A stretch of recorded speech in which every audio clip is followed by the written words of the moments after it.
my name is Daryl, and I'm a veteran.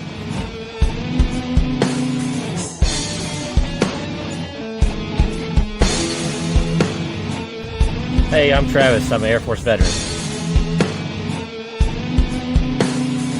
Hey, my name's Jonathan, and I'm a veteran.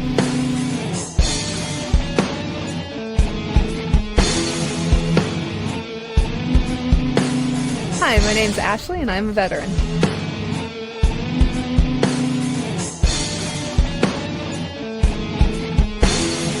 My name is Chad, and I'm a veteran.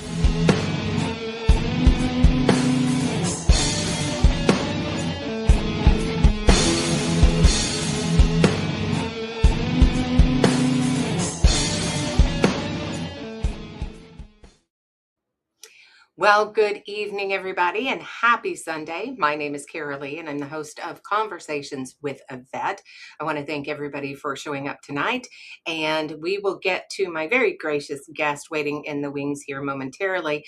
But before we do, I did want to say a little bit about the 2 service members that were killed, and there is one that remains missing after an Iranian missile and drone attack in Jordan on Friday.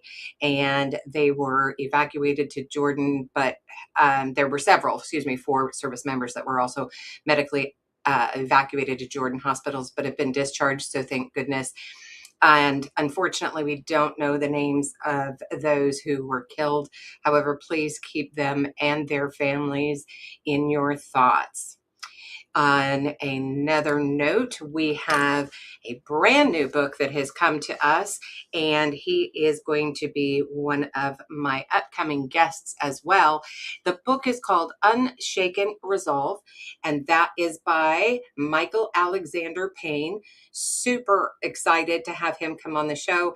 If you haven't already, you can go and pick this book up at Amazon, and it is a great read. It is about leadership and a lot of leading with discipline, courage, integrity. So pick up your book today, Unshaken Resolve. Again, that's by Michael Alexander Payne. All right. Without further ado, please help me to introduce and welcome Tim Thomas. Good evening and good morning. Yes, good morning from Monday in Australia. It's really late for you, or early, I guess. It's early for you. It's a little later for me. And yeah, no, this isn't studio lights. This is just the sun coming up. Nice. That's very nice. I'm a little jealous because ours is starting to go down. So again, thank you very, very much for coming on. I always like to start the channel and the show by asking my guests to tell me a little bit about who you were as a child.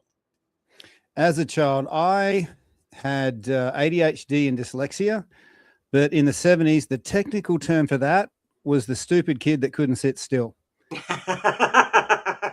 I'm sorry. I'm from that era, so I got it. I understand. Yeah.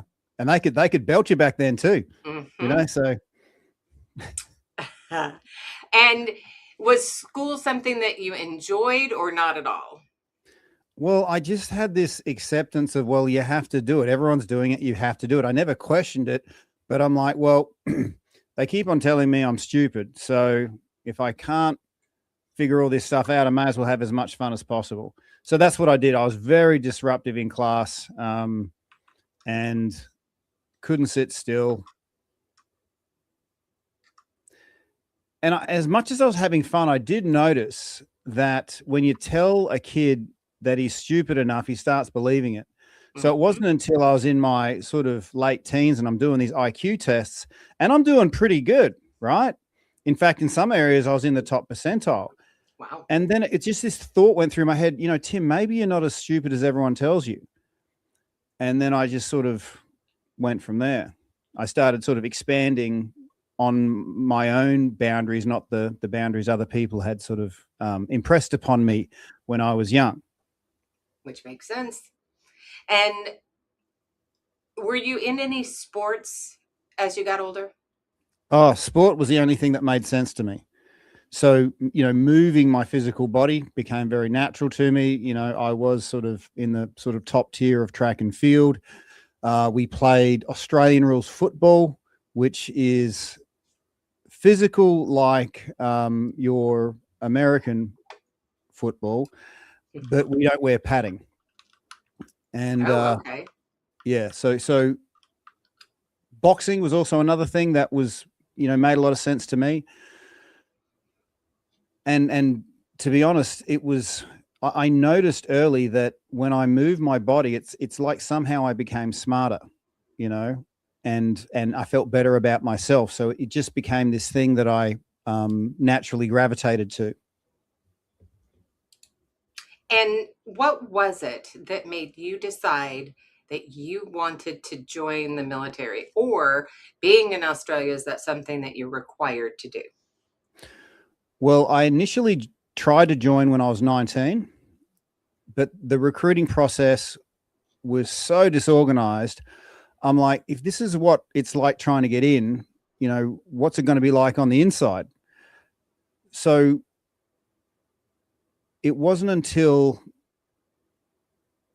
2004 the Australian government did something they've never done before with the military, and that is direct recruiting into special forces. Wow. And two things: the maximum age was 30, and I was like 6 months away from being 30. And so I'm like, well, if I don't do it, would I regret not doing it? And then the other thing was, we recently had the Bali bombings, which was a terrorist bombing in Bali, where they blew up the Sari nightclub, and a mate of mine was in that. So I'm like, these guys aren't respecting boundaries. If they're allowed to be organized, they're just going to keep expanding. So I'd rather keep them disorganized, because I'm not stupid. There's no such thing as winning these kinds of things, but you can contain it to a certain space, right? And I thought, well, it's better to keep them unorganized in their own backyard than have them sort of cross the borders. So with that in mind, I in 2004 was the very first intake of this direct recruiting program. Wow. And so you made it just by the skin of your teeth. As far as age goes, yes. And you got to remember, everyone's saying, Tim, you're too old, you're too old, you're too old, right? But being dyslexic, I see things in patterns. And I'm like, you know what? This is the first time I've ever been 30. Shouldn't I be the one deciding what I can and can't do at 30? Because I've never aged before. This is my first go, right? Right. You'll never be 30 again. Yeah. And for those of you listening, consider this. Today is the youngest you'll ever be. There you go. There you go. So with that in mind, I said, yeah, I'm going to give this a go. Of the 80 odd guys that started, less than 15 got through. And there was guys younger, fitter, faster, stronger than I was. But I think there's a certain tenacity, growing up in the 70s where, getting beat up at school was just a Tuesday. You wouldn't even tell your mum and dad. It was just what happened, right? Mm-hmm. So there was a certain amount of inbuilt resilience there. But I also have to say this: we faced a lot of resistance first going in, because up until that point in Australian military history, you had to spend 2 years in a regular infantry battalion before you could even apply for special forces. So consider the whole army is there going, what? These guys are jumping the queue. These civilians are jumping the queue. So we were considered civilian queue jumpers, and they deliberately tried to stop the scheme. And we still hold a statistic we call it the School of Cool, School of Infantry.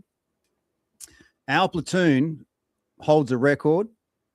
We've got 300% more injuries than any other platoon that's gone through there. Wow. That's quite the record. Yeah. Oh, wow. So, all right.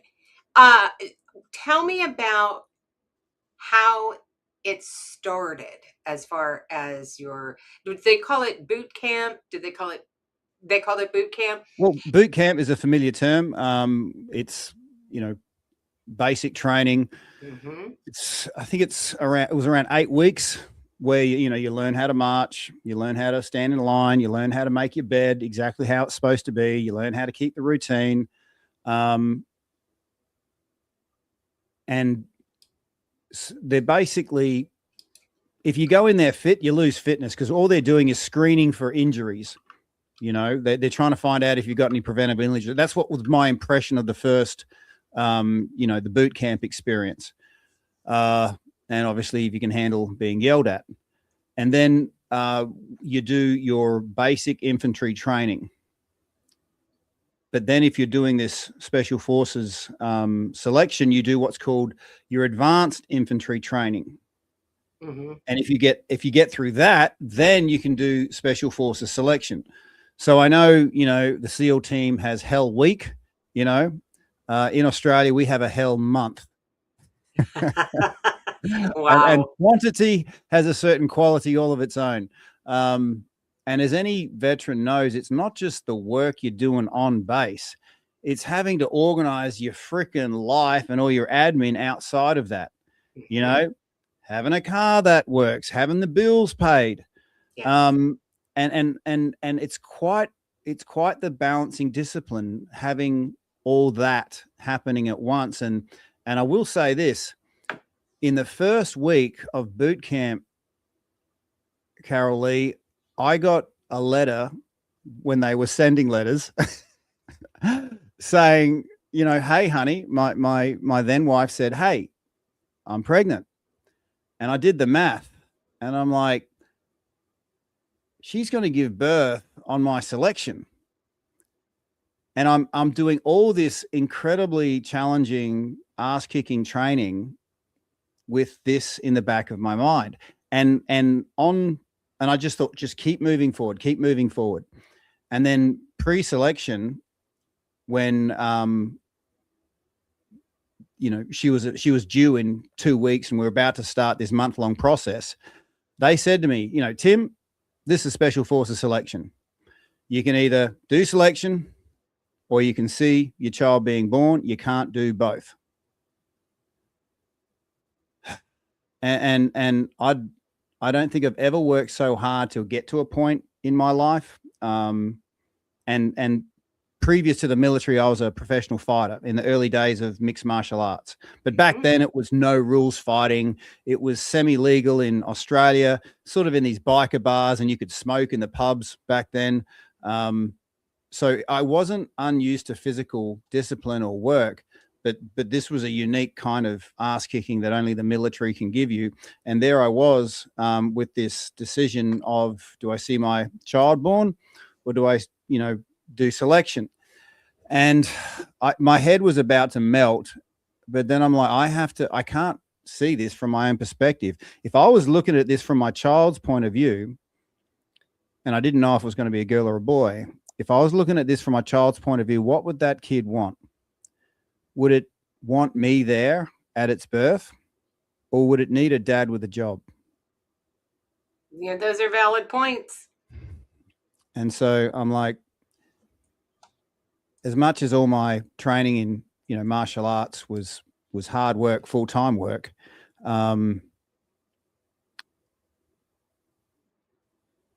it wasn't paying the bills. This was the only chance I had to earn above minimum wage to give my family, what they need. So I got my then wife. I call her my then wife, not my ex-wife, because I stand for a positive future. And I just noticed if I ever say the word ex-wife, it just has all this negative stuff. So my stand, and you'll just hear me refer to her as my then wife. I got my then wife all the support she needed, flew in family, flew in my mum, and I did selection. And I told the guys, yeah, this is what I want to do. And that's kind of what they wanted to hear. Like, and when you're ready to go, it's 100% in. That's when, concessions come from the other side. So they actually let me have a phone on selection, which is highly not supposed to happen, but they let me have a phone so I could stay in conversations with, the then wife. And I remember the day, it was what we call fire and movement, where you're crawling on your belly, you're shooting, lots of just on your guts moving it.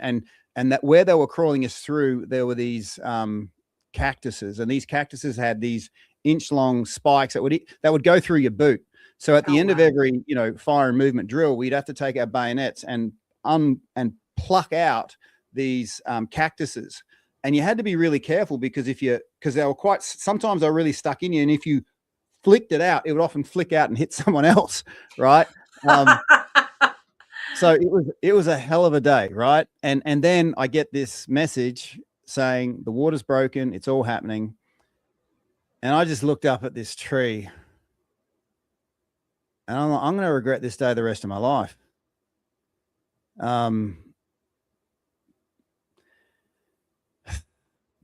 So anyway, we're setting up the night harbor. I just laid out the claymore. I'm walking backwards, unfurling the claymore debt line.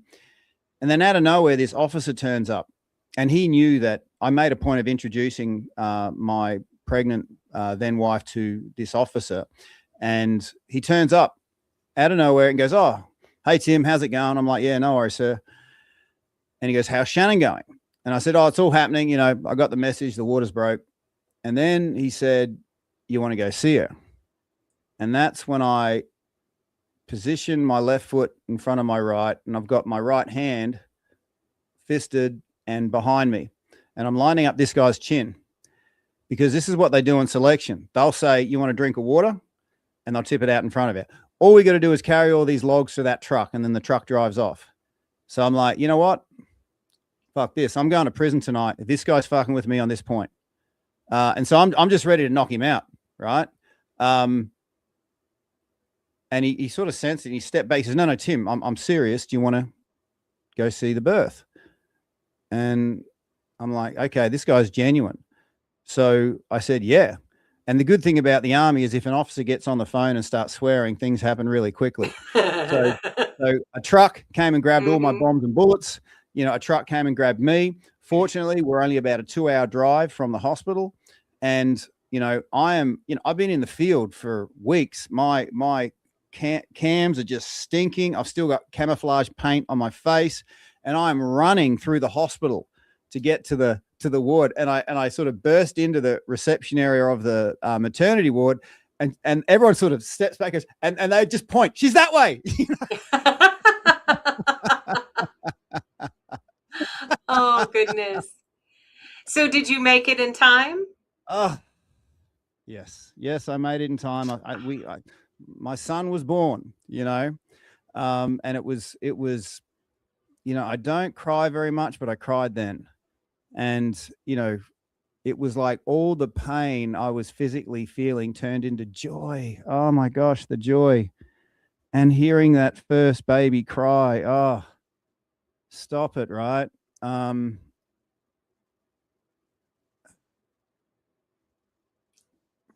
But then there were complications, right? There was problems with the placenta. Mm-hmm. And so they hauled her out, and she was really scared because she had this sense that she was going to die. Even beforehand, she said, "Oh, I think I'm going to die during this," and she says, "Tim, I'm scared." And I'm like, I'm scared too. Right. And so there I am with this newly born child, wife's been taken out, and I didn't know what to do. And I didn't know, I'm not in control of anything, but I was baptized as a child.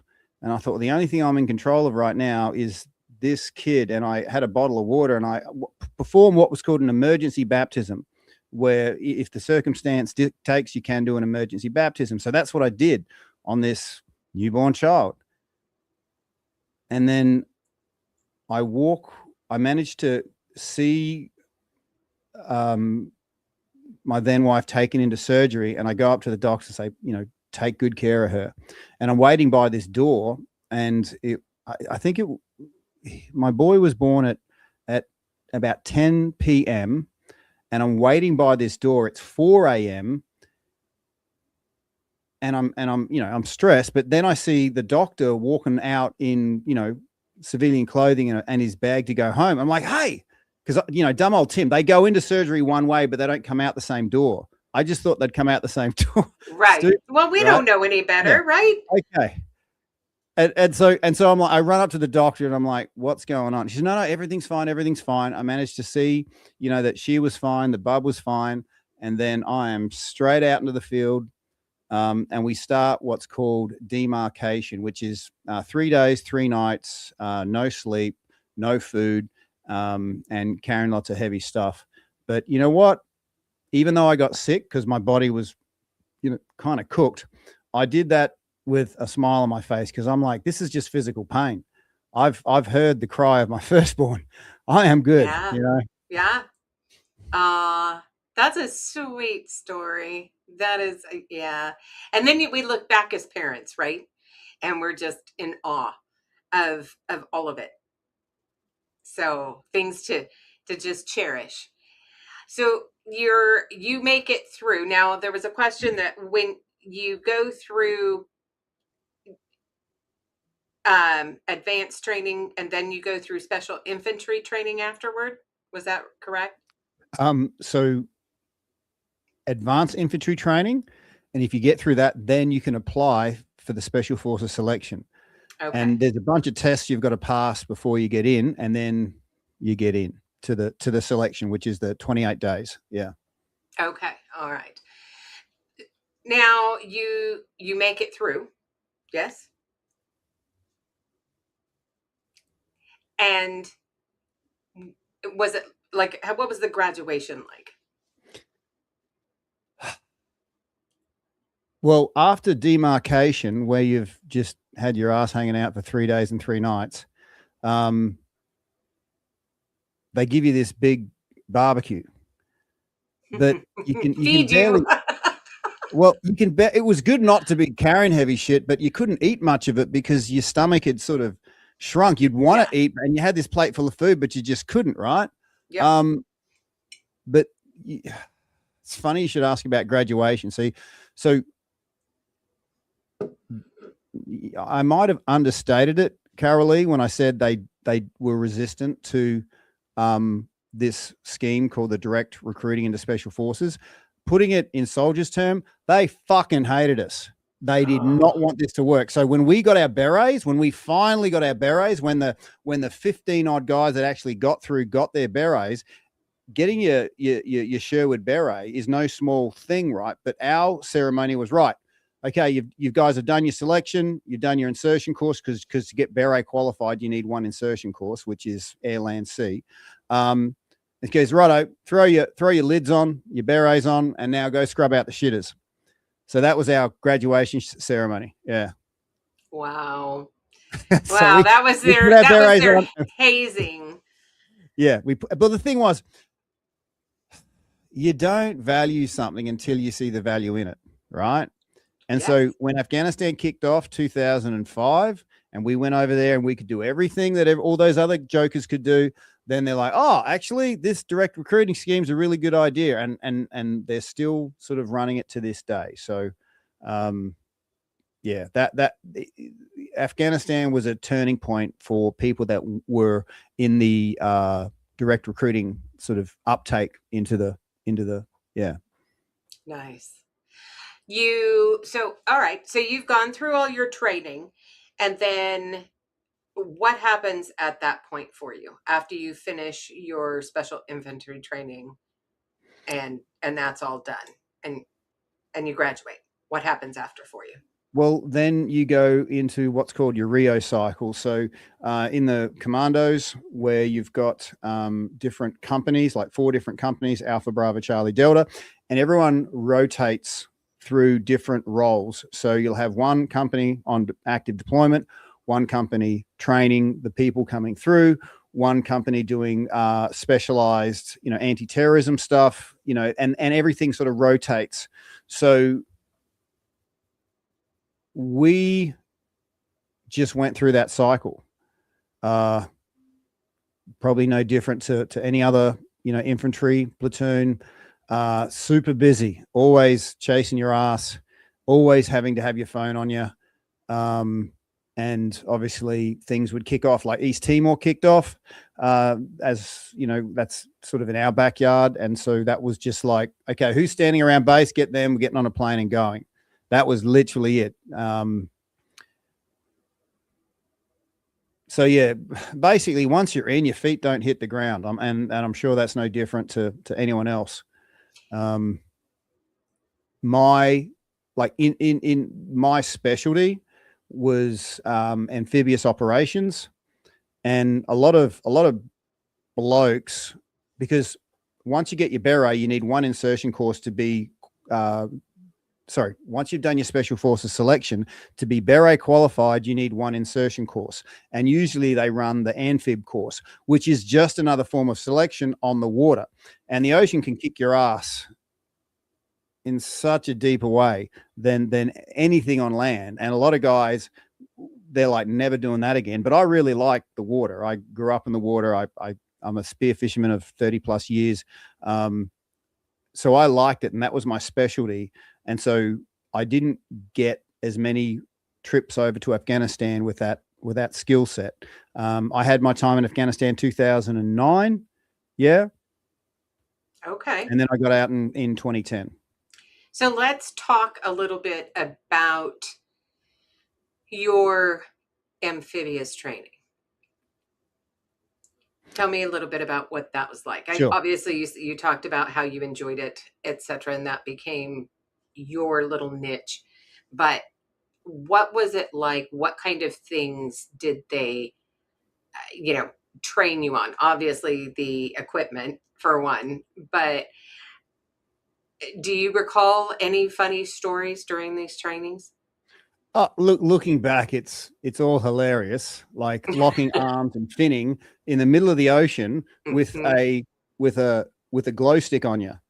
You know, like if you're a fisherman, you'll attach a glow stick to a bait, and that's where the fish go to, right? And here's a bunch of men making all this noise with glow sticks attached to them, and it's pitch black, and you've just got the guy next to you, and you're like, this is freaking hilarious, you know. Did you have fear of a shark? Look, yeah, but you just gotta, just keep swimming, just that was just the only thing in my head. And as a spear fisherman, I'm comfortable with sharks. I mean, I do have a shark attack story, but that's this more of a civilian thing, I suppose.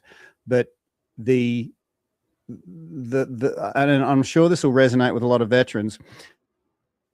The second you start thinking, your mind starts going ahead of your body. Like if you're doing a particular activity and you think, oh, after this, I've got to do another activity, then you're stuffed, right? Right.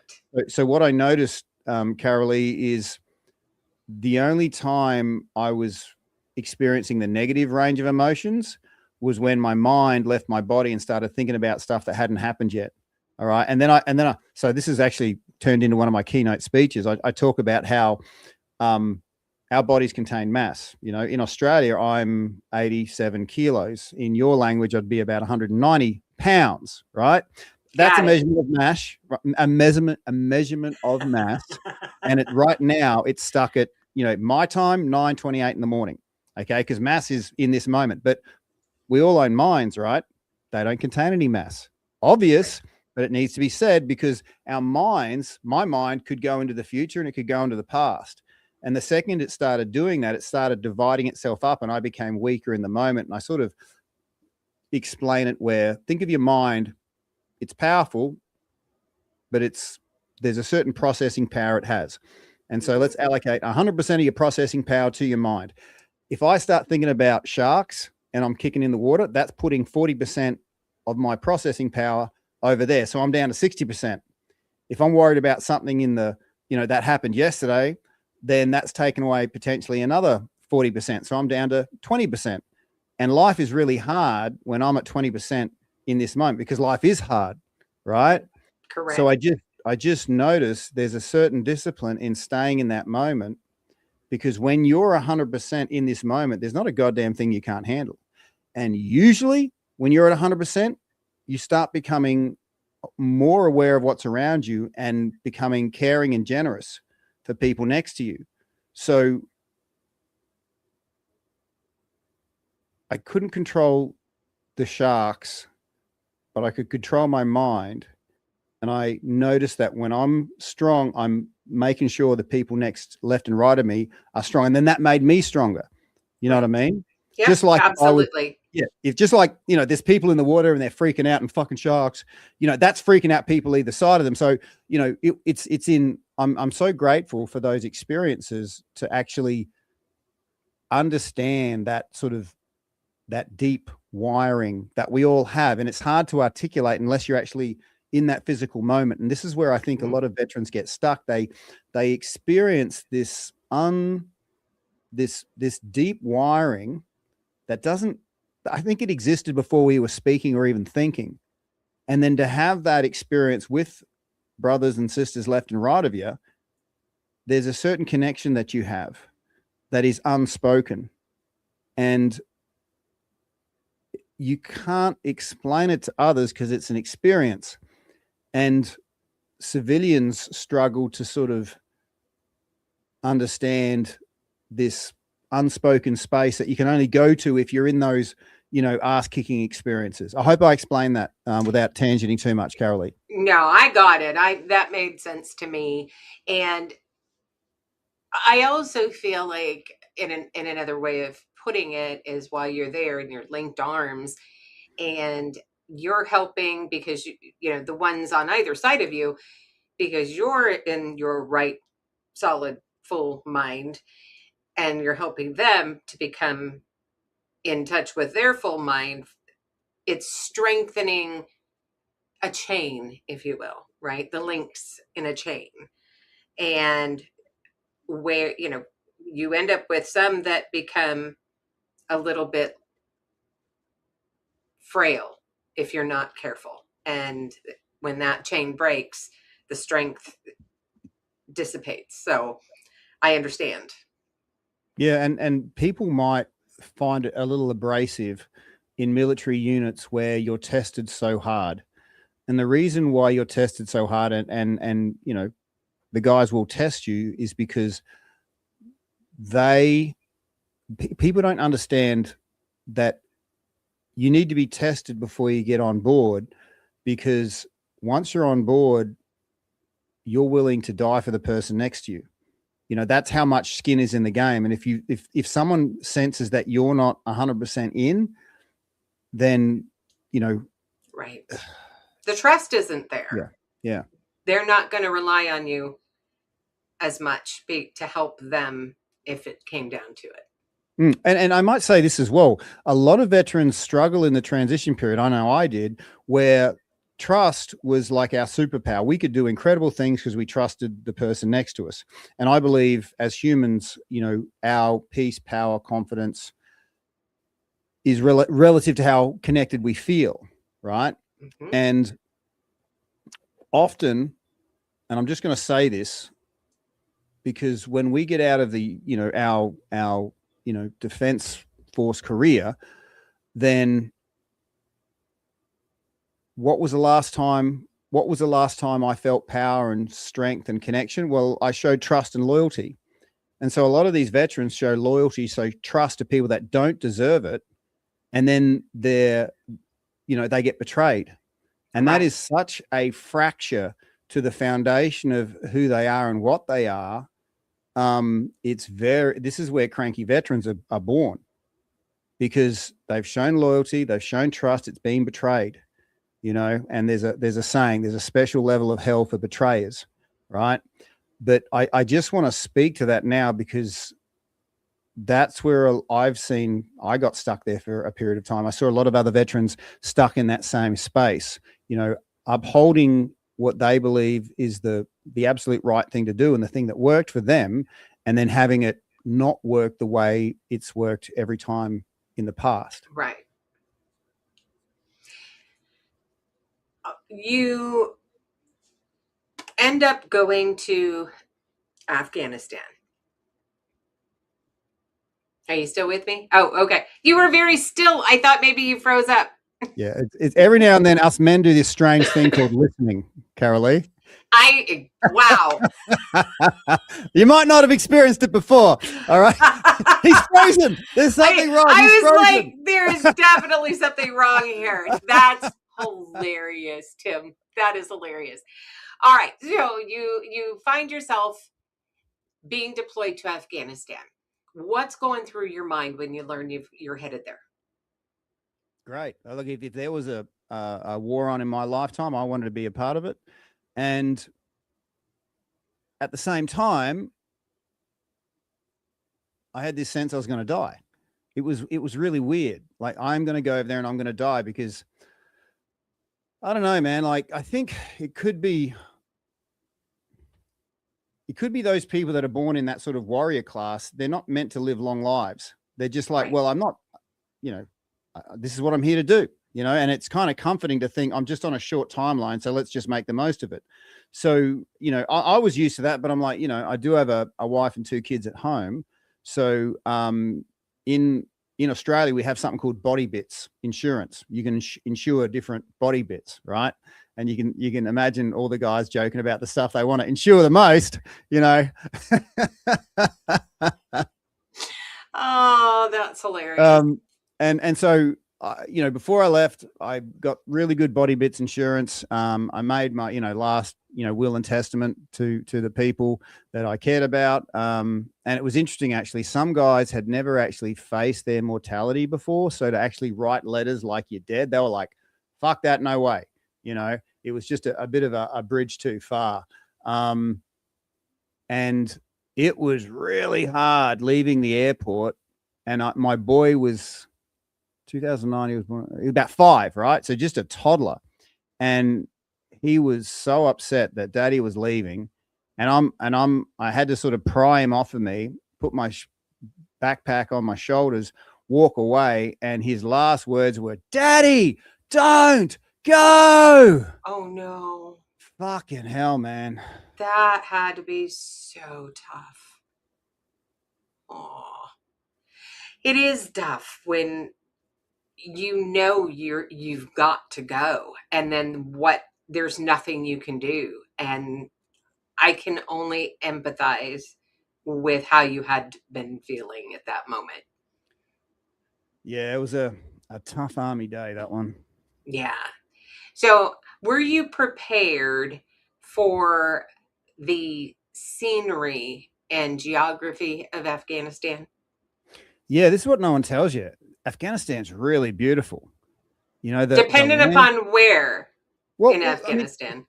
I'm talking about geographical landscape, like the actual look of the land. I completely understood why that was the hippie trail in the 70s, because there's these open spaces. And in Australia, we're a very old country. Everything's very rounded. Our hills, our mountains aren't that big. Mhm. Everything's kind of flat. But it's such new sort of territory over there. These mountains would go up and then go up and up and up. And just when you thought they'd stop, it was like they were shitting out the top of their heads, these mountains. So it was, there were some moments I'm like, I can totally see how people could come here and sit on top of a mountain and get all zen and shit, That's true. That is very true. So they had prepared you in advance of what the scenery was going to be like. How was it? Did you have the opportunity to mingle with the civilians there, or were you strictly on base? How did that work for you? We look, the Aussies, we interacted probably a bit more. Like, we saw the Yanks going out in these big tanks, and it just looked like just a tank on wheels, no matter what the vehicle.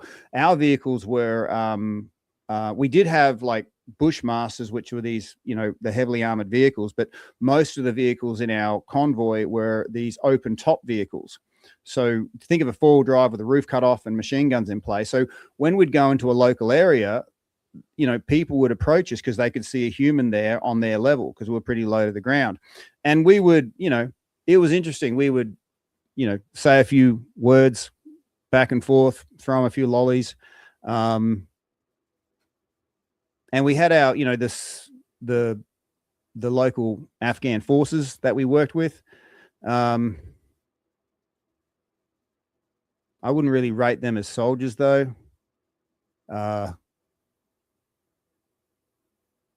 They were, see, you have to remember, in Afghanistan, if you were to pick a side, it's a matter of time before you're dead, because there's always this pendulum of power, right? Right. So what a family will do to survive in Afghanistan, if they've got two sons, they'll send one to work to the Taliban, the other one to work for the National Army, because that makes sense to them, because whoever's in power, they're covered, and these guys will talk to each other and deconflict. Oh, we're doing a patrol here, okay, we're going to be here. So it's this kind of crazy living together, which makes sense when you're in that survival mode. Whereas, in the Western world, we've got the luxury of pick a side, Yeah.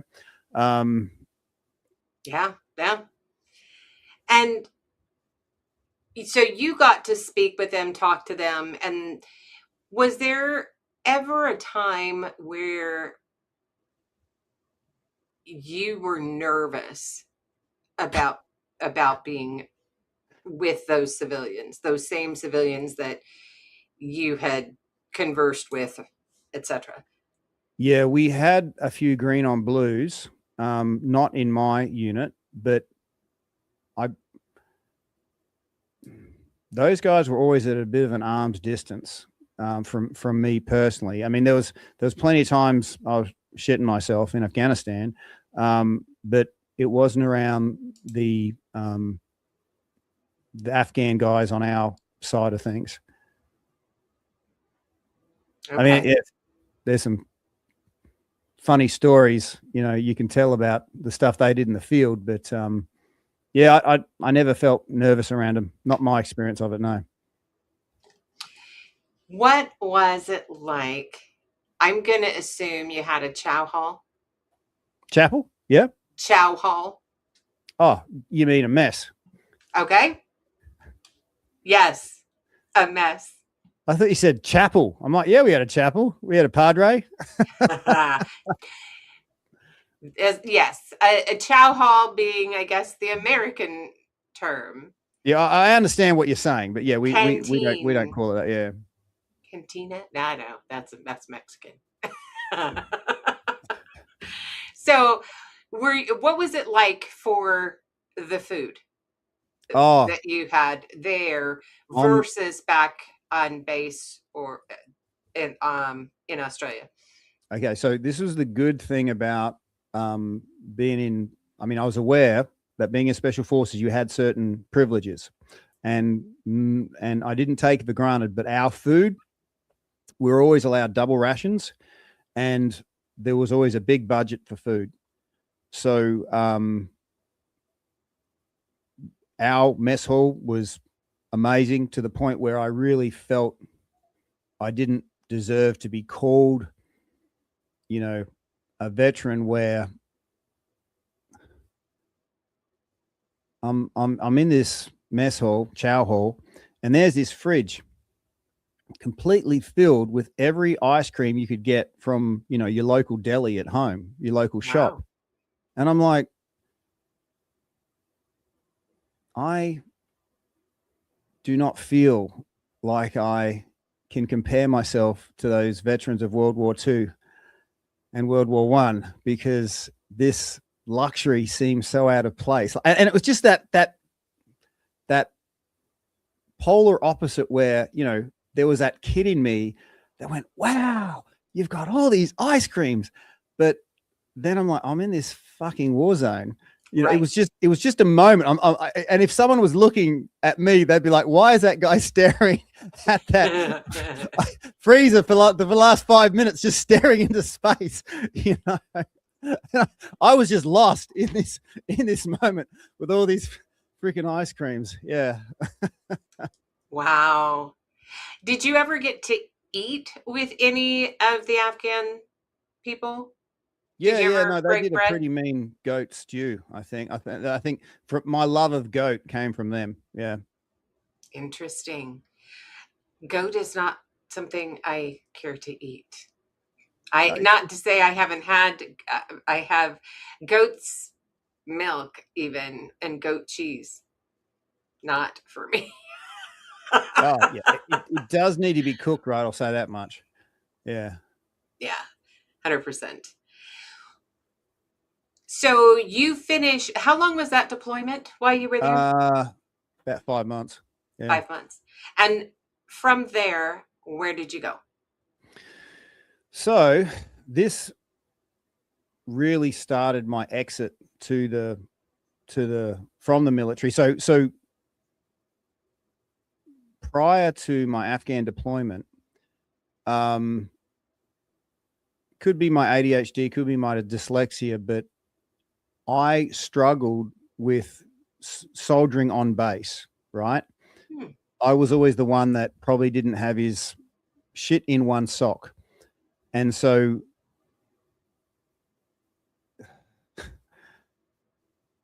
in soldiers' terms, in Australia, there's one guy in the platoon they call the shit cunt, right? I was called the shit cunt because from the outside in, I didn't look like a good soldier. And, you know, when Afghan happened and they saw that I could soldier as good as anybody, if not better. In fact, there was some stuff I did over there that guys went up and actually apologized to me. So, Tim, we actually believed all the shit talking everyone else said.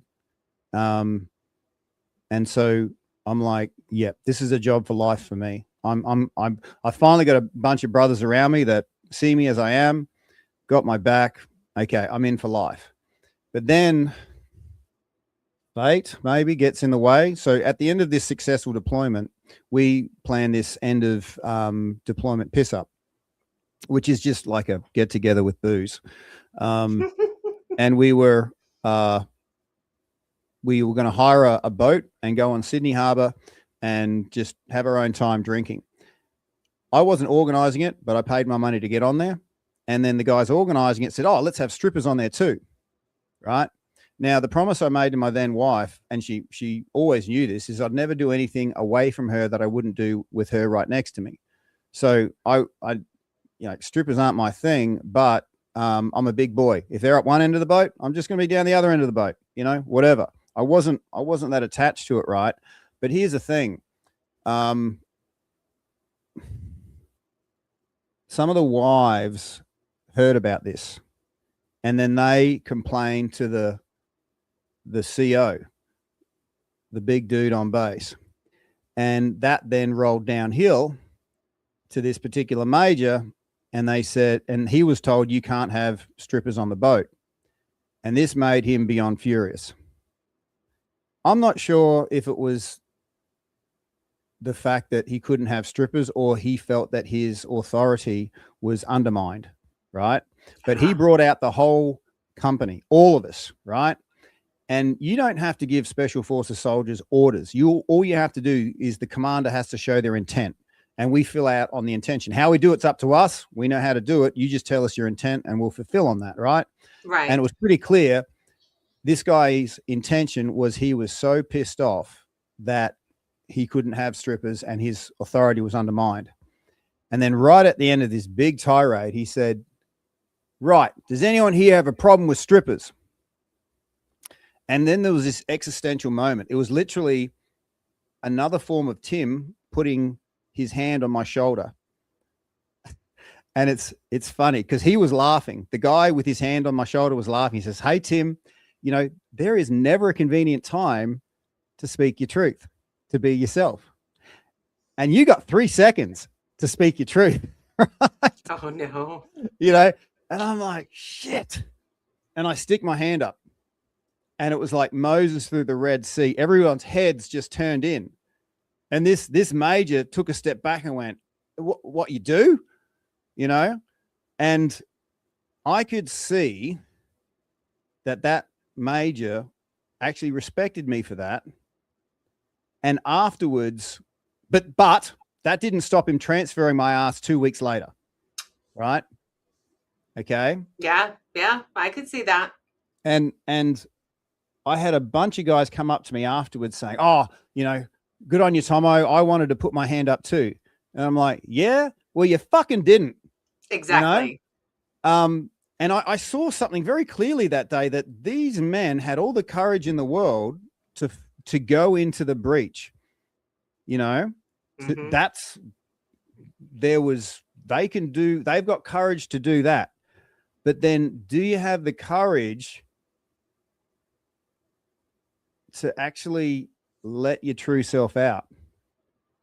because for me to actually speak my truth, I had to take my armor off for a second, Right. Yeah.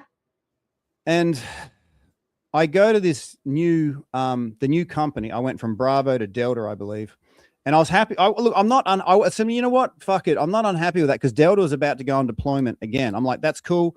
I do best when on deployment, right? Right. That's where my zone kicks in. But then when I get there, the officers and all the sergeants gather around me, and they said these words, and I quote, "We fucking heard about you, cunt." Oh no. And I'm like, fuck. Look, I know what's going to happen next.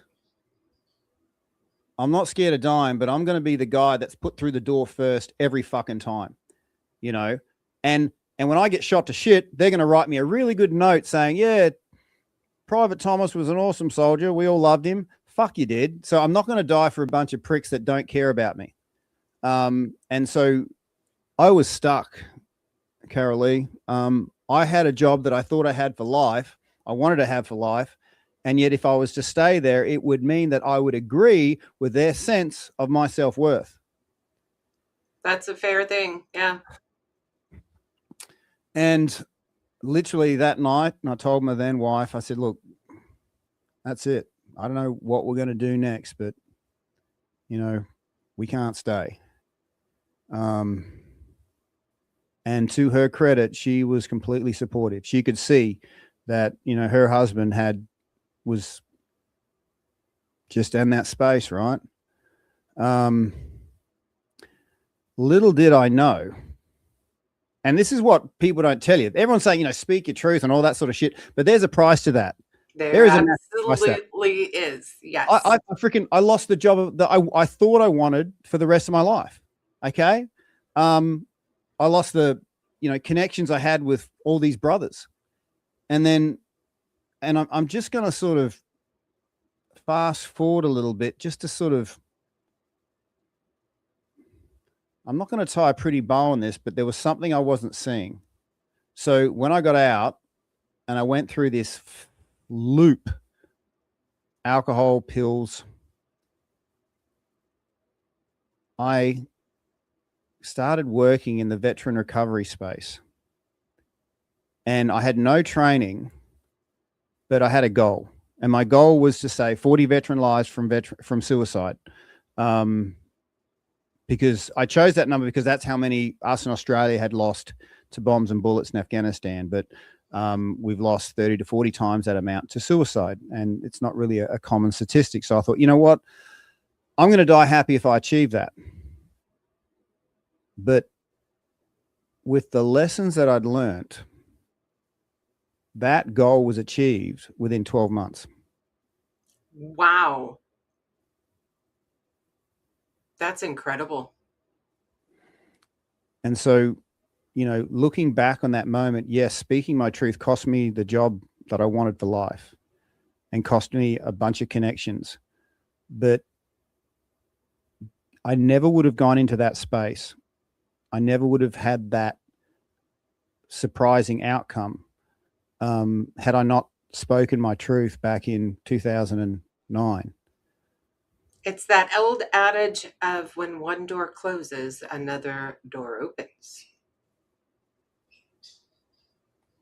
Yeah. And when it closes, sometimes it can close on your fingers. It can, and it can really sting. There's no doubt. It can really sting. But it just sounds like you found that aha moment. Yeah. And I think, look, the way I say it to veterans is you might not think you're special, but I got $5 saying you've been through some shit. All right. And us veterans, we tend to think that just handling the shit each day is an admirable thing to do because we there's a certain value we can have by enduring without flinching, right? Mm-hmm. But the way I talk about it, especially post-service, is we're not supposed to live in that shit. We're supposed to transform that into fertilizer. All right. That shit is actually there to help everything grow, but it can't stay in that form.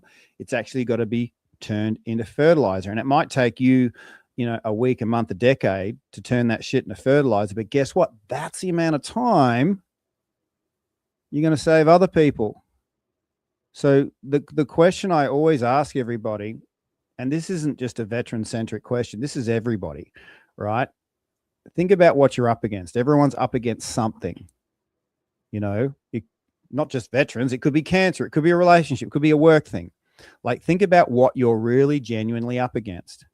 Then ask this golden question. How many other people do you think are up against what you're up against right now? And don't say a lot. Give it a number. It could be 10, could be 20. When I was going through the medical system and they didn't seem to want to make me better, I'm like, there's at least 4 million people in this same situation. So take whatever number you give it and really give it a number. Like, think about it, give it a number, because those people exist. They're in the world. And in my case, I'm like, well, at least 4 million. And that's being conservative. Right.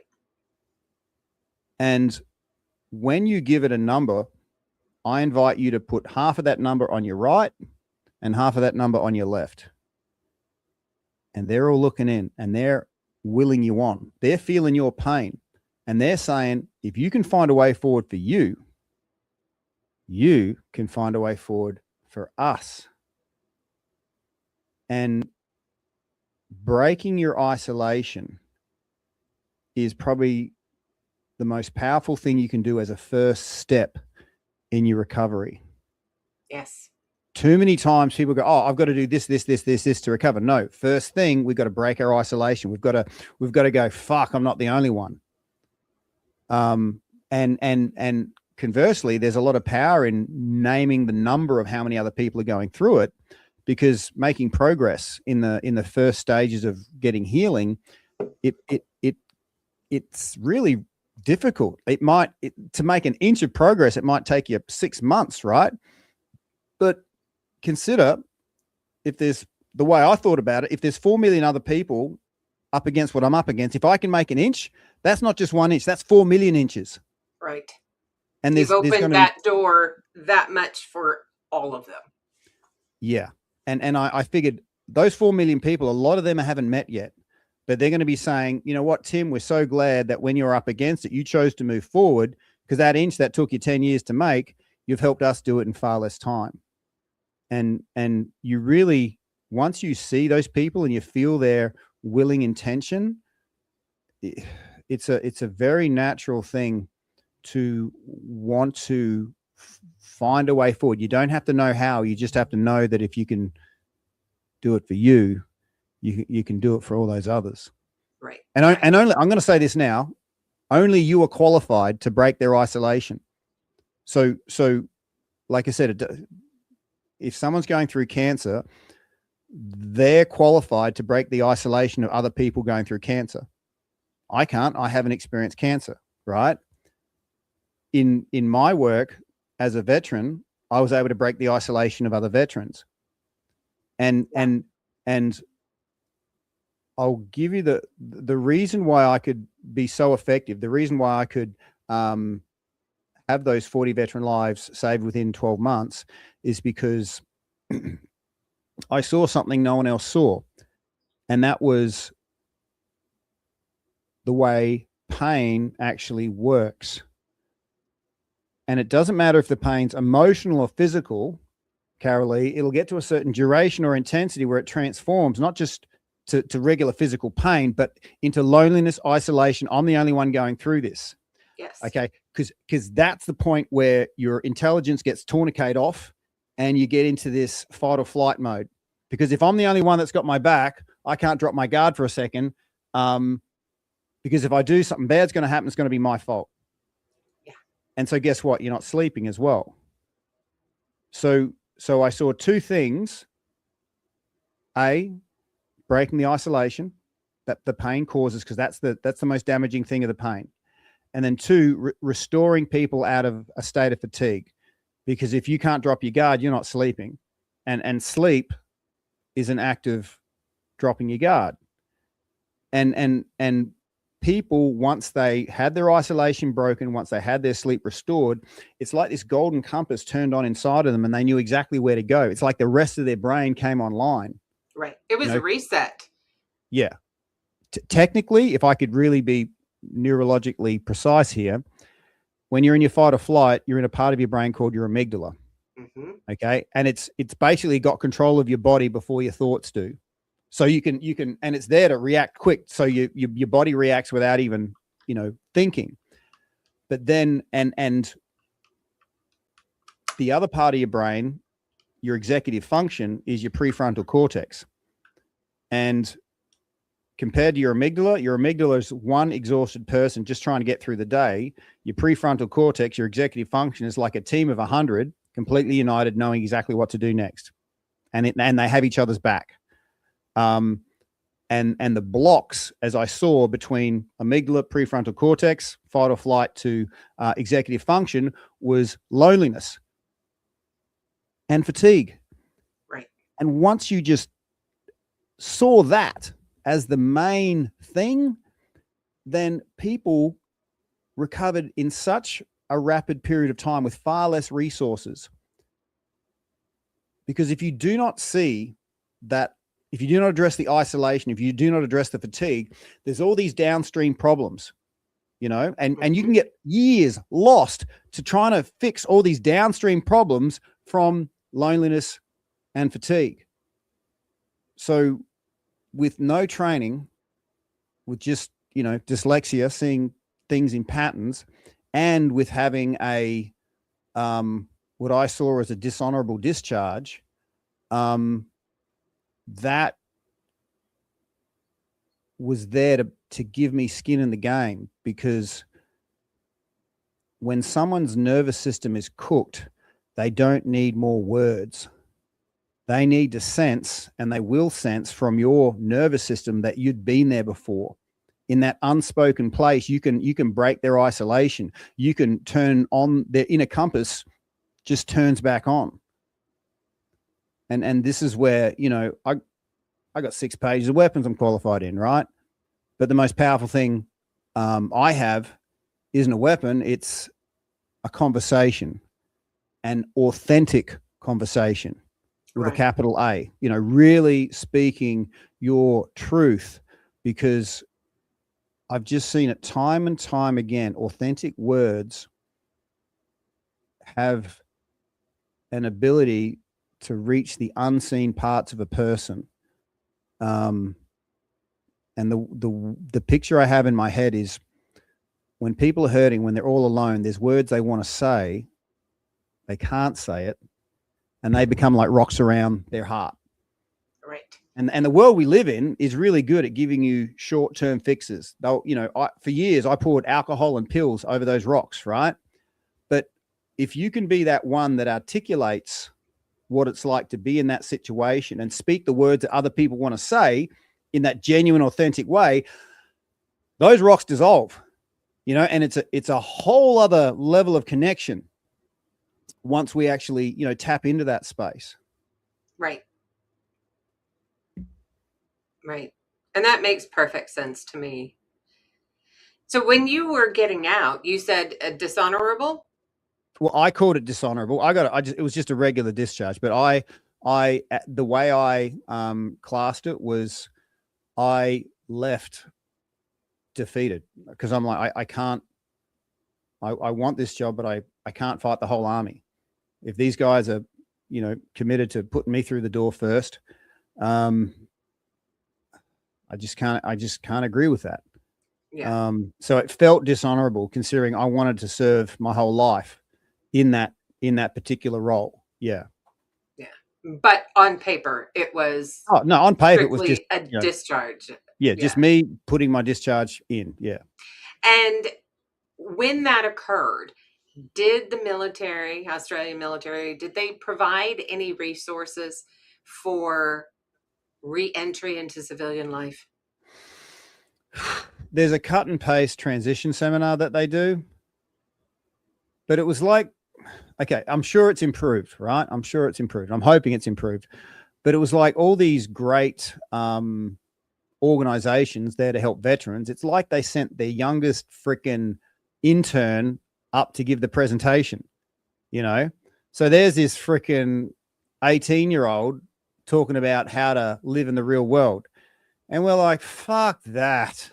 You know, I'm sure they had great resources, but it wasn't in a way that anything could be uptaken from, right?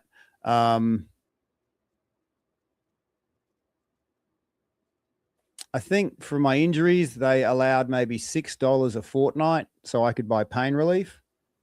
But other than that, I just thought I was one of those guys. I'm just like, I'm out. I'm going to just work really hard. I'll get a job and it'll all go away, you know? And I thought I was fine, but I couldn't not drink 6 to 10 beers at the end of each day. I couldn't not. I had to. There was some part of me imbalanced that the alcohol temporarily made me feel balanced with. Right. Does that make sense? Mm-hmm. Right. And it's probably the same with any other addiction, if you will, right? You have that sense of leveling off, and that it grounds you a little more. And yeah, I understand. Yeah, it wasn't the alcohol that was the problem. It was my sense of imbalance. Yeah. Or sense of, you know, I was out of alignment somehow, or I wasn't healed. You know, imbalance comes in many forms, but my commitment to getting people options away from what was easily available, because the second I stuck my hand up for help, they just threw a pharmacy at me. And if you think about this, like if you're in your amygdala, if you're given stuff to sleep, your amygdala is still firing, and it doesn't push you into your executive function. It just slows everything down and allows you to, you know, potentially interact better with others. Now, I'm going to say this now. I'm not against pills. There's a time and a place for everything, right? But what no one's talking about is the cost of taking these pills. It's a short-term loan. They'll give you $100 this week, but you got to pay back $200 next week, and then you got to get another loan to cover the debt, right? And the cost isn't just in your own energy. There's a whole lot of unseen stuff. I believe with all the pharmaceuticals I took, there was a bunch of memories washed out of my head. It was quite scary for me in that time when I went around a mate's place and I said, "Oh, this place looks familiar." And he looked at me like I was stupid. And he goes, "Tim, you helped me move in here." And I'm like, "Oh shit. How much other stuff had I forgotten? You know, geez, I hope I was a good person." Right. So there's all these costs to taking pharmaceuticals that they don't tell you about, but also no one's talking about the natural alternatives that are, in my experience, just as good, if not better. And these natural alternatives you don't hear about so much because they're free. Right? Yeah. Yeah. So tell me about what, if anything, you had lined up for work when you came back. Well, I did what most confused commandos did, and that's open up an outdoor boot camp training session, right? Civilians like being yelled at, right? They think they do until they're in the heat of it. But no, I ran a successful outdoor training camp, and that worked in well with me because as long as I was on for those, 2 to 4 hours of training, each day, everything was fine. As long as my work was going well, then I was telling myself I was fine. The way I describe wellness to other guys is think of wellness like the roof of your house, and it's supported by 4 walls. And us guys, we tend to have this show wall where we have all our trophies on, right? And if anyone points out a structural fault in any area of our life, we go, don't you see my show wall? Don't you see how awesome I am at this? Everyone values me for this. So it's this big redirect. As long as we've got one area of our life that's working, we'll just keep redirecting there, right?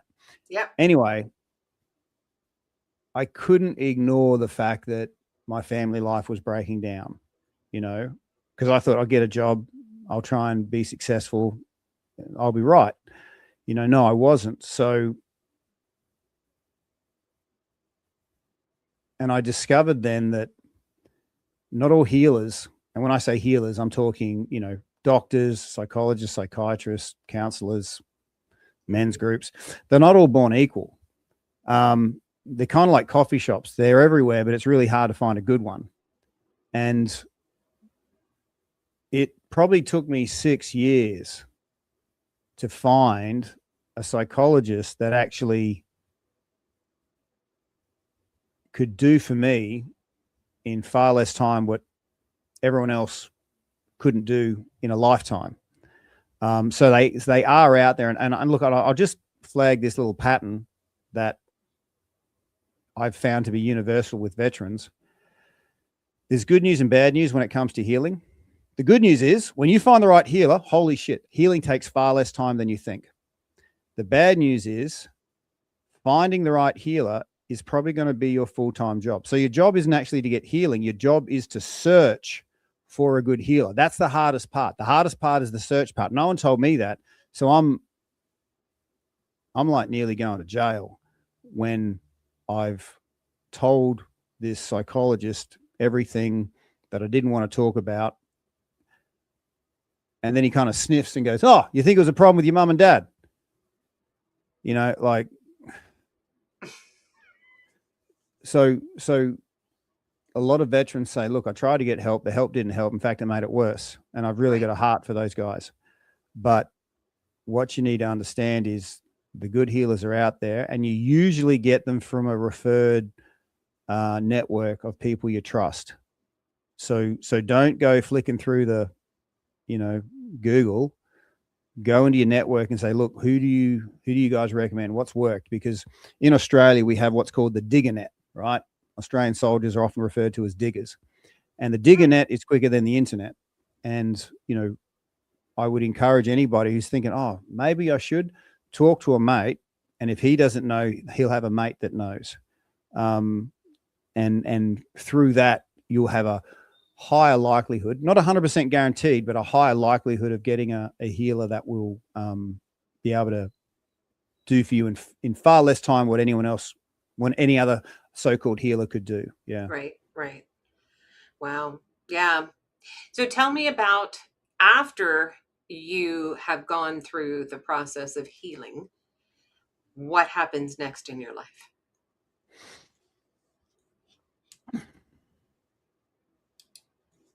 Learning how to do generosity right. Okay. So the way I've experienced energy is it's never static. Good energy wants to connect with more good energy and more good energy. Disconnected energy wants to disconnect. And when I was doing all that good work, in the veteran space, 40 veteran life saved within a year. What nobody knew, Carolee, was every 6 or 7 weeks, I used to have to write myself off drunk for like 3 days because I was getting a kick out of helping others, and it was good to be generous, but I was doing it wrong. And I'll just explain that. So if I'm just at 100% and I give somebody not 10%, there's a part of me that goes, "You know what? You better do something with that," because I'm down to 90% here, right? So I had attachments to what my expectations of my output, right? Right. And I was giving of myself. I wasn't giving of my abundance. I was using helping others as an opiate to my own problems, right? And it's a very common thing in the veteran space. Like you ask a veteran, "Oh, you need help?" "Nah." "You want to help others?" "Yeah." Right. Mm-hmm. And it's like I said, I was using helping others as an analgesic, if you would say that. And so now it's what I've learned is I don't give of myself anymore. I give of my abundance. And for me, that makes sense, because if I'm at 100% and I give 10%, I'm down to 90%, and you better do something with it. But if I invest in me and I'm at 500% more than what I need, then I can give 20% away a day. People can love it, hate it. It can fail. It can work. They can tell me to F off. Don't matter. You know, I'm in touch with something so much greater. So every day now, I ask people to consider, to see energy like money. How you invest it is how you get it back, right? So it doesn't matter how much you have, it's how you invest it. And if you can invest in you at the start of the day, and I'll say this, the first 5 minutes of the day are the most important. If you can win the first 5 minutes, you've won the day. You lose the first 5 minutes, the rest of the day is really freaking hard, right? So I'm all about, mornings are mine. I create that energetic portfolio. I get 500% more than what I need. And then I can give freely. So knowing that I was going to be on your podcast today, I got up really early. I did my breath work in bed. I did my morning workout. I did my barefoot walking. I did a sauna, time in the sun. And so, that gives the version of me that can, confidently give and not have any attachment to what people get or don't get. Not trying to control any outcomes here. But I also am aware that, and this is the killer here, energy has a shelf life of, 24 to 36 hours. If we don't take the first part of the day to invest in ourselves, before I learnt this, I had a lot of people say to me, we never know what version of Tim's going to turn up today. Right? Mm-hmm. Because two completely different people in this world, and they're both me, they're both you. There's the version of you that sleeps well, invests in the first 5 minutes of the day, invest in themselves so they create that abundance. And the way they move through the world is what I call an energetic millionaire. Okay. And life occurs very differently when you've got a couple of $1 million in your back pocket than if you're walking down the street and you've only got a couple of cents. Right.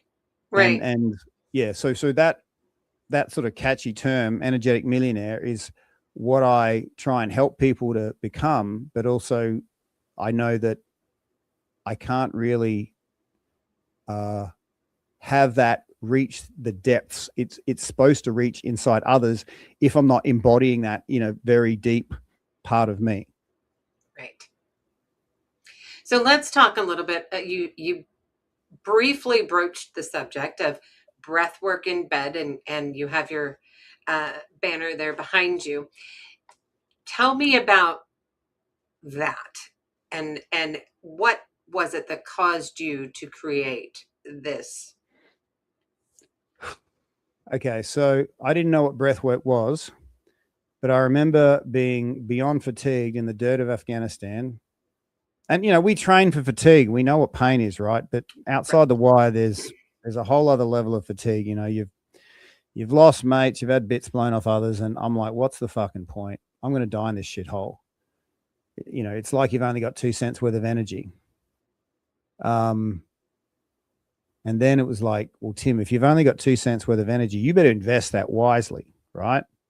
And without being shown or prompted, whenever I was horizontal in the dirt, and we never got anything that you'd call 8 hours of sleep, but when I was horizontal in the dirt, I took that 2 cents and this is where it gets a bit weird.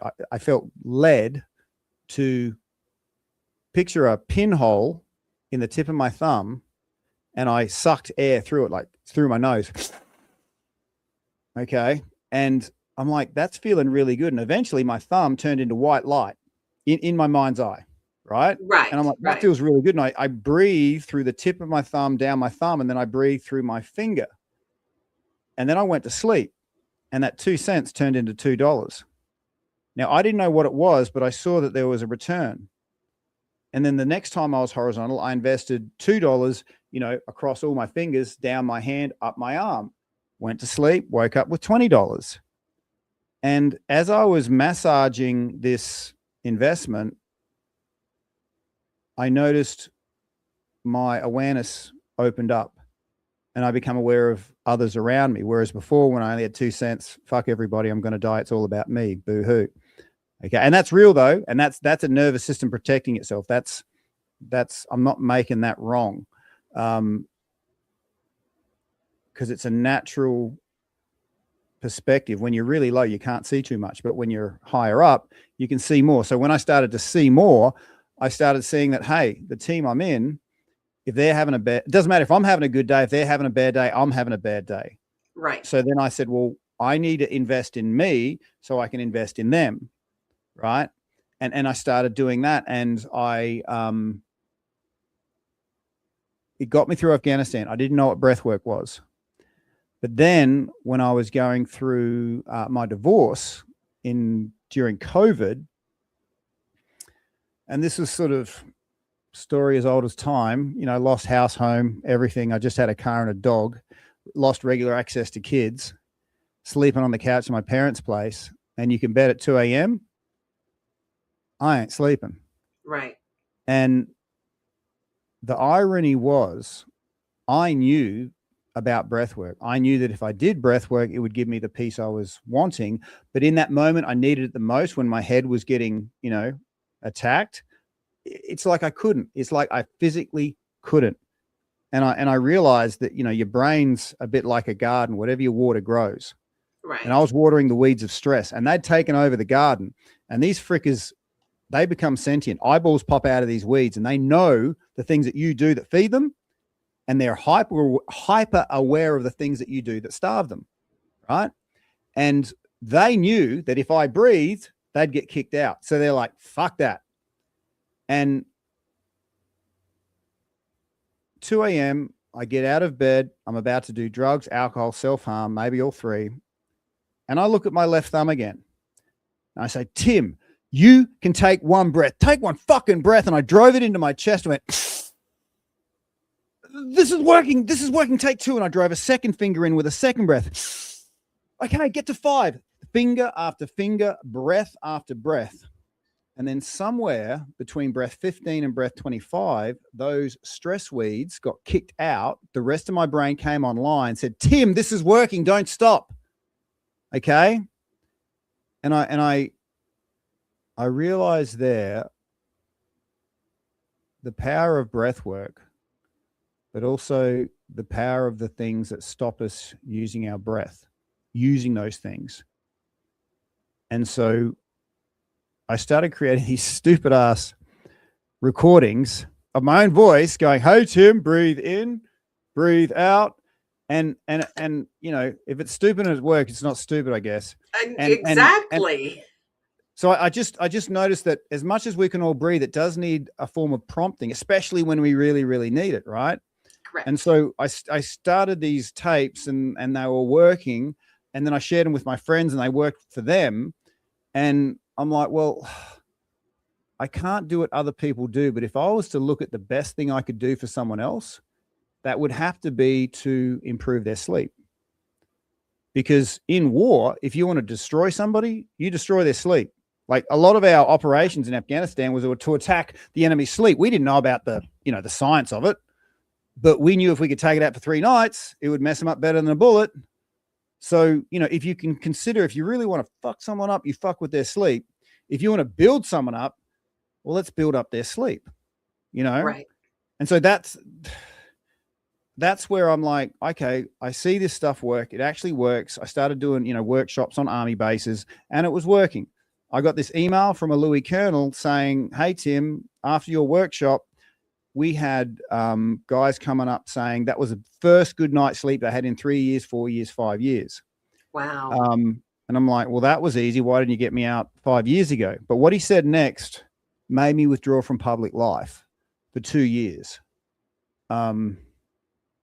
Because when I was, going through my shitty time, there was a lot of people with powerful and positive stuff that would work for a little bit, but then wouldn't work, a week later.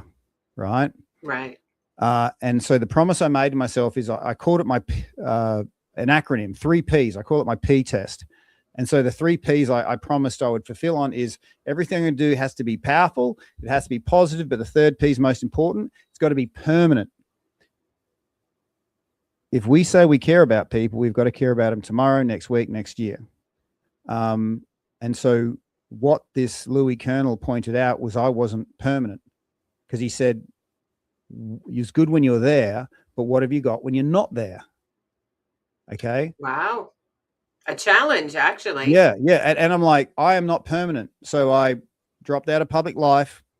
I created breathwork in bed, and breathwork in bed is there to help people see that the 2 most powerful investments you can make in yourself is the 5 minutes going to sleep and the 5 minutes waking up. Most people unconsciously poison those moments. This is where veterans, they talk about the vultures on the bedhead, negative thoughts ready to dive into your head the second you become conscious. Right.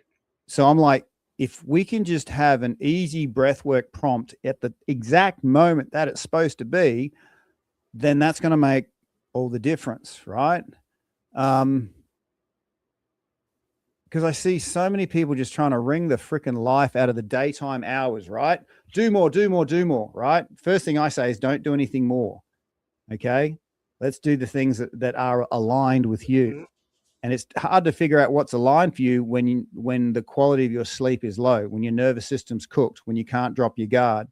So if you can gift yourself that breath, 5 minutes going to sleep, 5 minutes waking up, then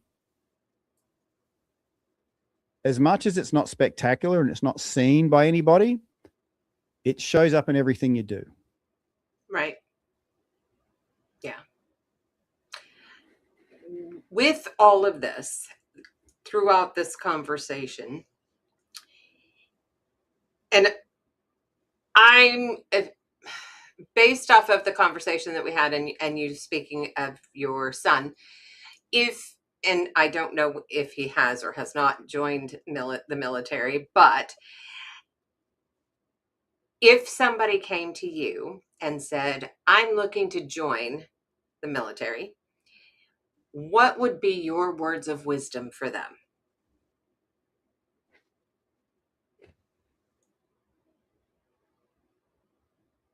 I want to ask why you want to join. I don't want to assume that you joined because I wanted to join, you know. My mate got messed up. I'm going to mess a bunch of guys up. And there is a part of me that does want to serve this country, right? Mm-hmm. I don't think we can let it be someone else's son, brother, husband serving the country. So I always ask, so why do you want to join? And if it's service related,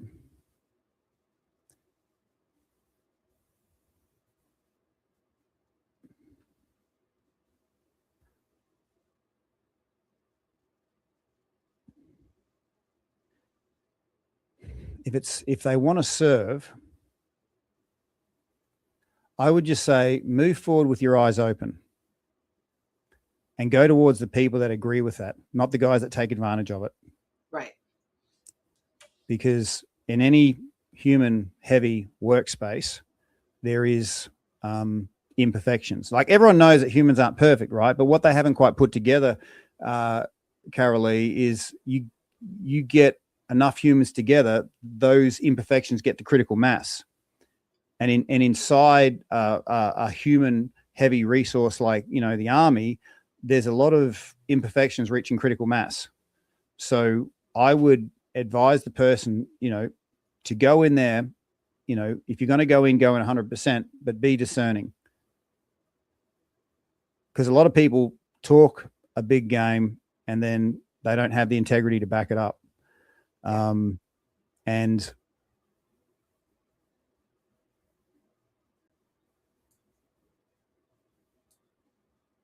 there's also people in the army that are quite willing to attack you if you're some kind of, if you don't quite fit the mold. Right. So you also have to understand that in those situations, they kind of own you and they can make life really hard, more than hard, or practically impossible. So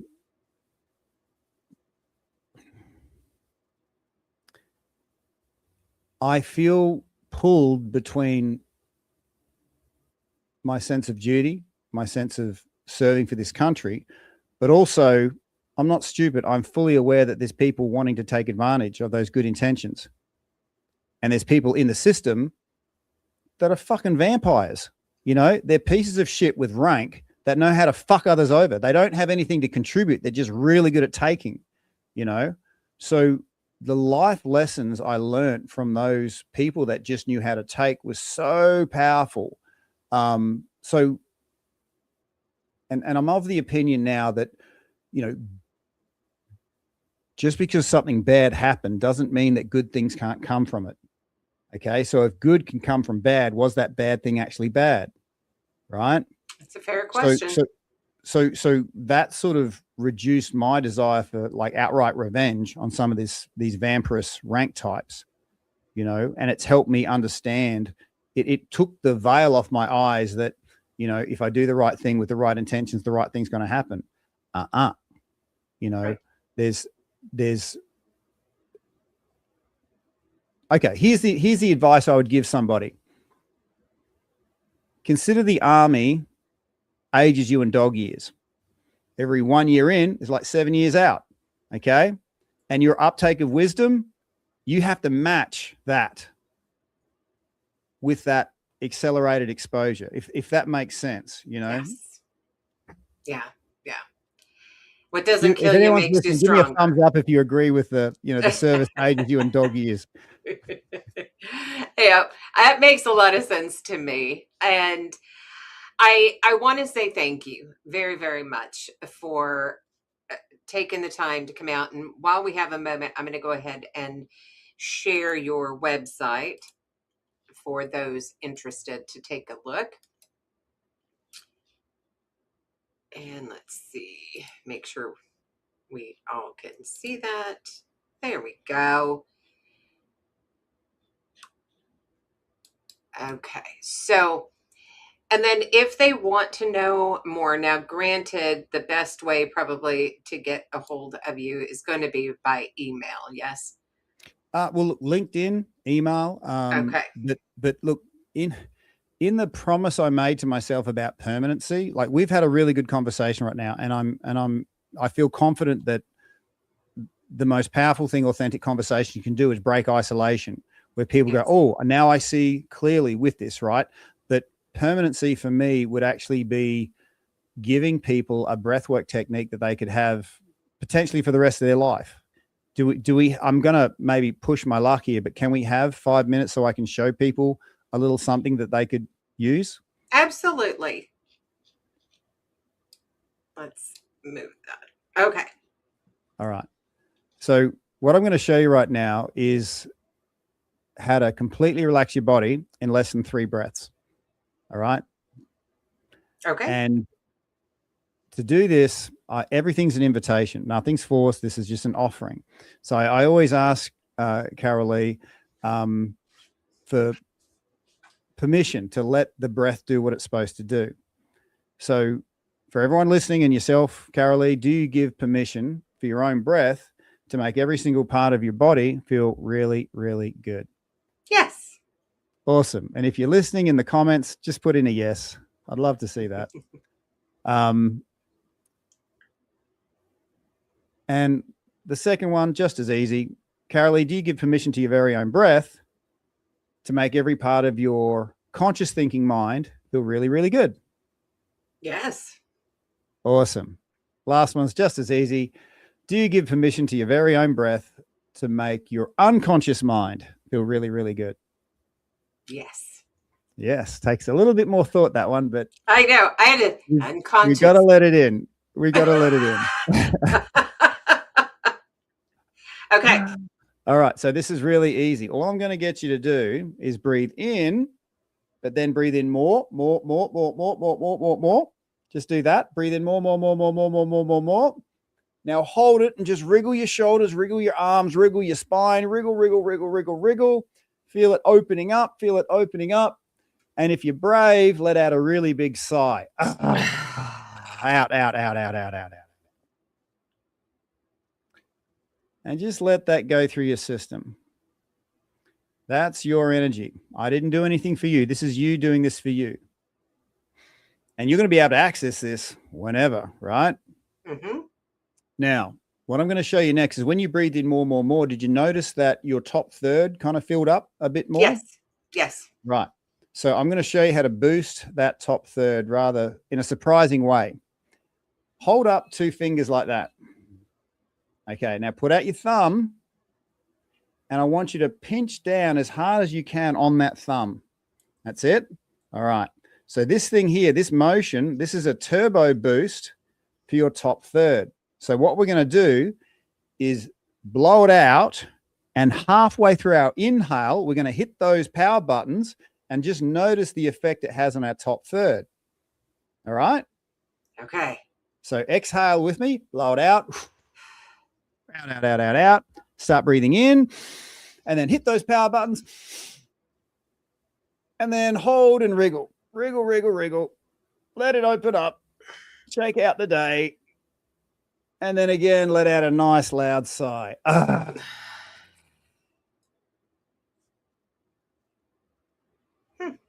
And again, just let that into your body, let it into your mind. This is us letting it in. When we're receiving here, we're not doing anything, we're just letting it in.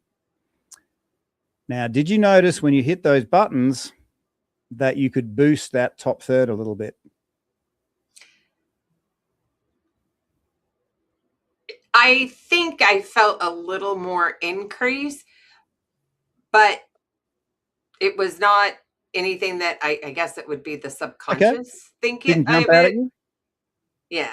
Just Okay, no problem. Like I felt a little bit more of an increase, but I was also very low on breath at that stage, right? So you're exhaling and then all of a sudden your intake quickly. So it was one of those.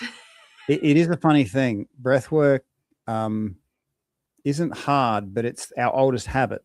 So doing anything new can be a little funny, right? So we're going to do the same thing again, but this time when we blow it out, we're going to double the speed of inhale through our nose. We're really going to snort it, right? Okay, because when I was a professional fighter, my coach used to say, Tim, before you do a combination, do a big snort through your nose, and that sucks the air over your sinuses straight into your brain. Now, whether that worked in science or not, I don't know, but it worked in combat. So what we're going to do is we're going to exhale, and then we're going to pinch our fingers and snort as much as we can as we look up, like that. Cool. All right. Nobody look up my nose. Okay, go ahead. You want to go off camera? No, it's all good. Let's do this. Everybody, let's do this. Have your power buttons ready. Just blow it out and shake it out. Blow it out, shake it out. Out, out, out, out, out, out, out. Out, out, out, out, out, out, out. And then rapid inhale through the nose.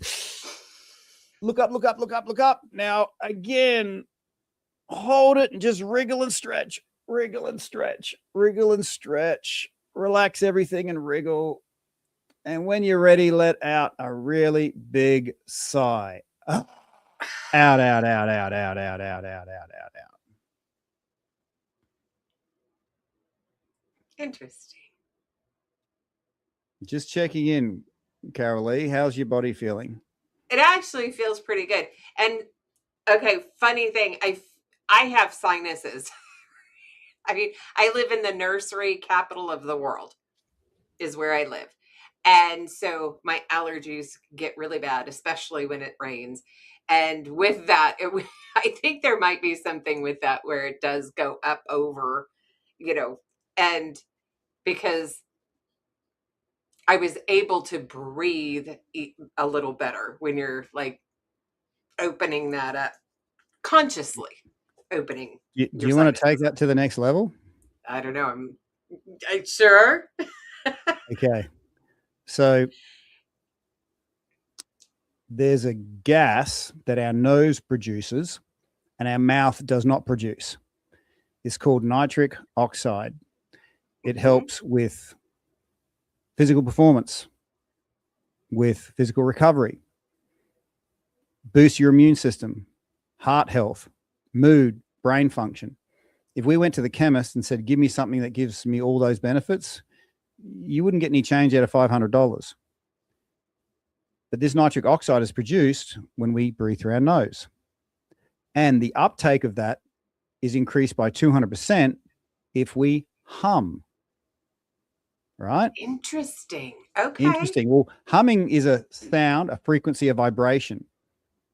So it increases the uptake of this nitric oxide. So all we're going to do now, and I'm doing this exercise for people with sinus problems because this targets the eustachian tubes that go from your nose to your ears. Right. All right. So what it's going to look like is this. We're going to do that deep breath in where we're going to hold it. We're going to put one thumb over our nose and we're going to hum. And then we're going to gently restrict the air. We're not going to stop it. We're going to restrict the airway. And we hum through a restricted airway on that side. And you'll just give that a try, humming, and hum for as long as you can. Okay. Okay, I'll walk you through it. I'll be here the whole time. But if you can crack this, then I'd feel confident that you'd have something permanent post, this experience. All right. You're doing this with me, right? Absolutely. I'll walk you through it. Okay, I'm following. Okay. So blow it out, shake it out, blow it out, shake it out, out, out, out, out, out, out, out. And then rapid snort through the nose, look to the ceiling, pinch the power buttons. Okay, now hold it, put one thumb over one nostril, start humming and restrict it with the other finger. Restrict it, restrict it, restrict it. Keep restricting it. Now put your jaw forward. Push your jaw forward as you do this. Push your jaw forward and the hum will go further back. Humming as your jaw's forward. As long as you can, as long as you can, as long as you can. Keep going, keep going, keep going, keep going. Let that vibration go through it all.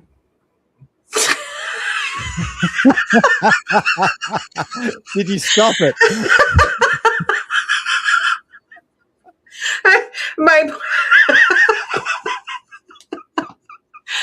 I'm sorry. Now I need a Kleenex after that. Here. Take one from Australia. Thank you very much. That's been wonderful. That's great. And some things that I'm definitely going to be working on and will most definitely need to be in continued contact because I think that there's a lot that you can help with for me as far as breathing through those stressful moments. And again, if anybody is interested, they can go out to your website and take a look there. And I think I don't know where I put you. Oh, wait, hang on. There it is. Okay. So yeah, a little bit of information that is there about you and their personal growth. Oh, the ice baths. Those are always fun.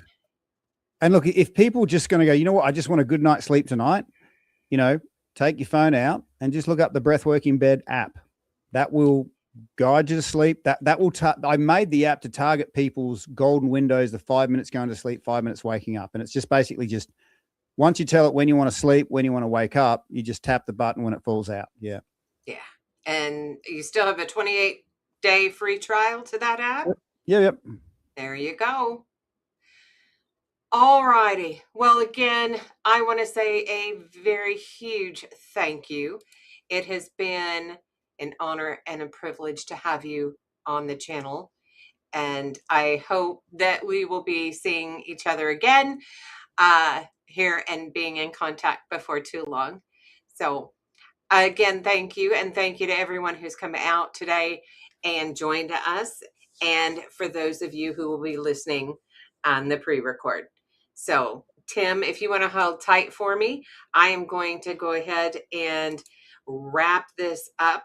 So Thank you again, everybody. Have a wonderful evening, and we will see you again next Sunday, 6 p.m. Central Time. Hi, I'm Beaker with Military Broadcast Radio TV. We're your virtual MWR, bringing veterans radio, podcasts, gaming, animation, 3D printing, and a community that never leaves you behind. Download our Roku or mobile app today. Wisdom to share if you listen this week, so pull up a chair and stay for a spell. We're heading down a trail where good stories dwell.